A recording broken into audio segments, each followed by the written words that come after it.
and Chairman of SOSI, General Chanathap Inthamola, Auditor General of the National Audit Office of the People's Republic of China and Secretary General of SOSI, Mr.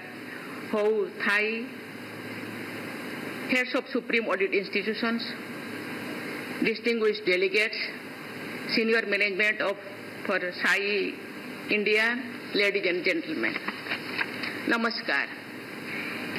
It is indeed with a great pleasure that I am addressing this august gathering of distinguished delegates of Asian Organizations of Supreme Audit Institution known as SOSI. I offer my warm welcome to all of you. The profession of audit and accounting is as old as civilization itself.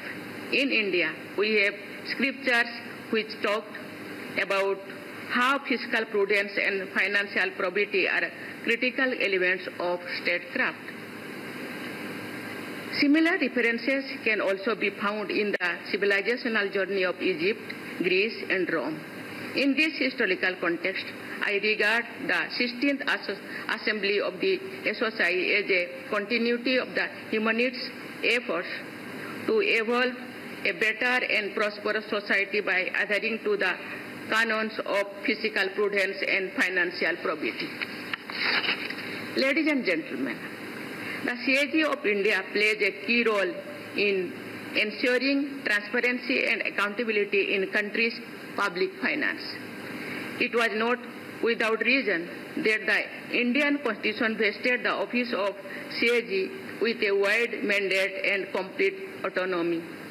While explaining the role of CAG in the Constituent Assembly, Dr. Babasaheb Ambedkar, the architect of our Constitution, had aptly described the CAG as the most important officer in the Constitution of India. I believe that the office of the CAG has lived up to the expectations of the Constitution makers. It follows a strict code of ethical and moral conduct that ensures the highest order of probity in its functioning. What is equally important for effective auditing of public finance is timeliness. If a wrong is pointed out well within time, it can be corrected. This implies that an auditor is entrusted with the task of not only pointing out faults, but also suggest a way out to improve the quality of governance. The mandate of public sector audits has expanded beyond traditional auditing to include assessing the effectiveness of public welfare schemes and projects, ensuring that they serve all citizens equitably.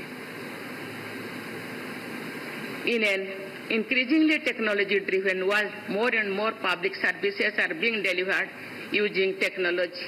Audit, therefore, needs to keep up with the technological evolution in order to be able to perform its oversight functions effectively. Ladies and gentlemen, today we are at the critical juncture where emerging digital technologies like artificial intelligence, data analytics, machine learning, and geospatial technology are becoming the backbone of modern governance.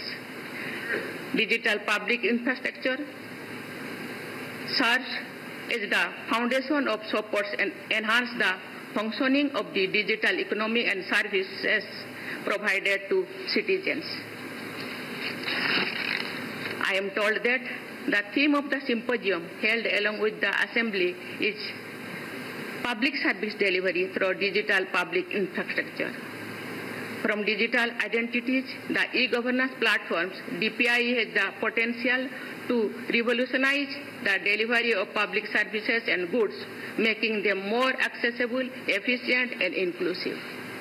Indeed, we have seen the transformation that DPI has ushered in India. I am particularly happy to note that one of the sub-themes for discussion is the issue of potential disparities in access to digital infrastructure, a subject very close to my heart.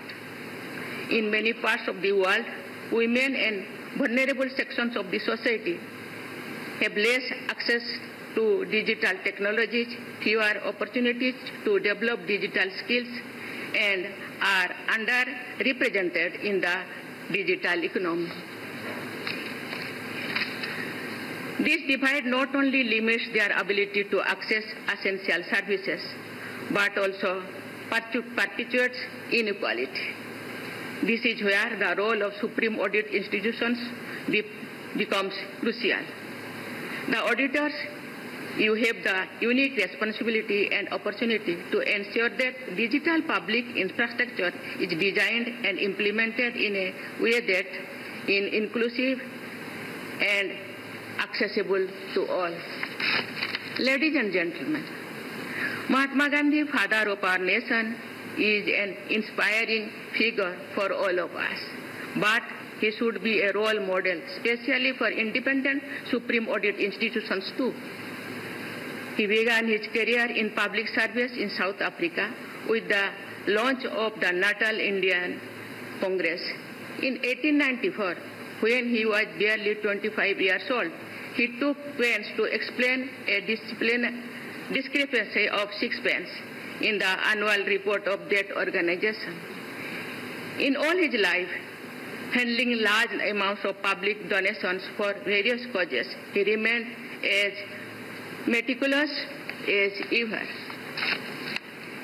It is said that in his account books, the expression miscellaneous was a taboo. He regarded carefully kept accounts as a must for any organization.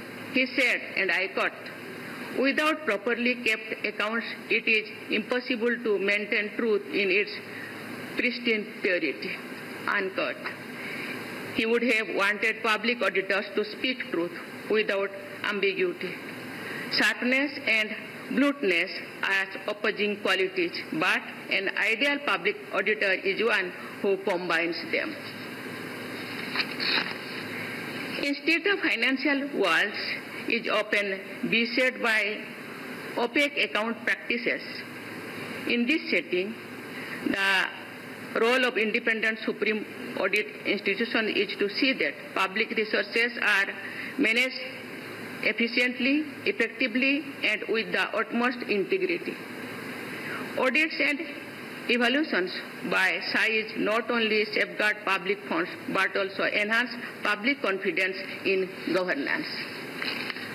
With Asia emerging as the continent that is setting global economic agenda of all, you carry the onerous task of improving the lives of more than half of the humanity.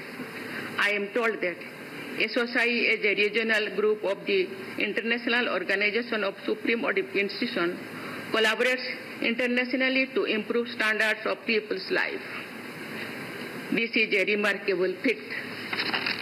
In the recent conference of the Supreme Audit Institutions of G20 countries at Goa, the member nations resolved to collaborate, learn, and emulate the best audit practices from each other. This resolution is consistent with the age-old spirit of India, Vasudhaiva Kutumbakam, the whole world is but a family. I am told that SOSI began its journey from New Delhi in 1979. So today you are coming back to your roots. The institution of CAG of India has a rich history of public auditing. I am confident that SAI India, as host of the 16th SOSI Assembly, will have a lot to offer in the deliberations of the learned minds gathered here. I would also like to congratulate SAI India for assuming the chairmanship of SOSI for the period 2024 to 2027. This is the fourth occasion when CAG of India will chair the SOSI. This is a momentous occasion, not just for SAI India, but for us as a nation. I am confident that under the able stewardship of the CAG of India, SOSI will reach new heights, fostering greater cooperation and innovation among the members. I wish you fruitful discussions and a successful assembly ahead. Together, you can work towards a future where audits contribute not only to transparency and accountability, but also to a more inclusive and equitable society. I am hopeful that in addition to the official deliberations, you will have an opportunity to explore and enjoy the rich and diverse Indian culture. I wish you all a comfortable and enjoyable stay in India. Thank you. Jai Hind, Jai Bharat.